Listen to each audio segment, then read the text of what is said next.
Okay, let's look at some examples of addition of mixed numbers that will require simplification of the answers.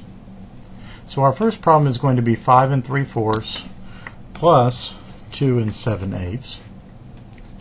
And the first step in solving this problem is to look at the denominators and realize that I need to find a common denominator. I always look at the larger denominator and I start counting by that denominator until I find something that is a multiple of this number.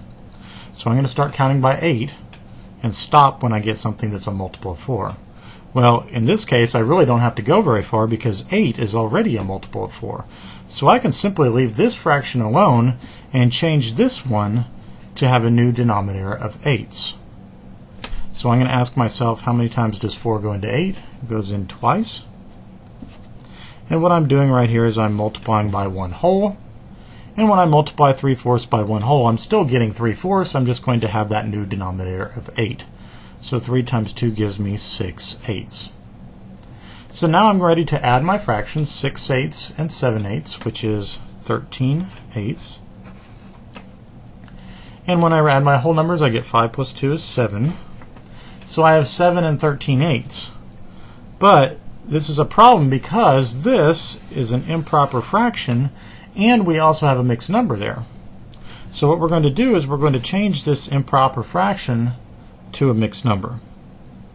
And 13/8 as a mixed number would be 1 whole with 5 leftovers, so 1 whole and 5/8. And I'm going to add that back to the 7 wholes I already have.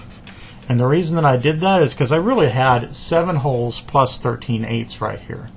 So I have down here 7 wholes plus 13/8 written as a mixed number. So my answer then becomes 8 wholes and 5/8. My next problem is 4 2/10 plus 2 5/6. I'm going to look for a common denominator of 6 and 10.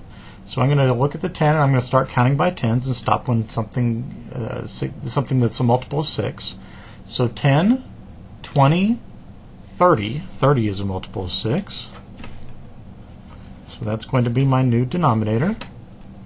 10 goes into 30 3 times, multiplying by a whole. 2 times 3 is 6. 6 goes into 30 5 times, again multiplying by a whole. 5 times 5 is 25. So we have our equivalent fractions right here. I can add these up. 6 and 25 gives me 31 over 30. And 4 wholes plus 2 wholes gives me 6 wholes. You'll notice again I have a mixed number and an improper fraction, so I'm going to change this improper fraction to a mixed number. 31 over 30 is 1 and 1 over 30th.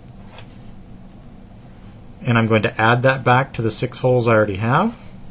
So 6 plus 31 over 30 is the same thing as 6 plus 1 and 1/30th, which gives me a total answer of 7 wholes and 1 over 30.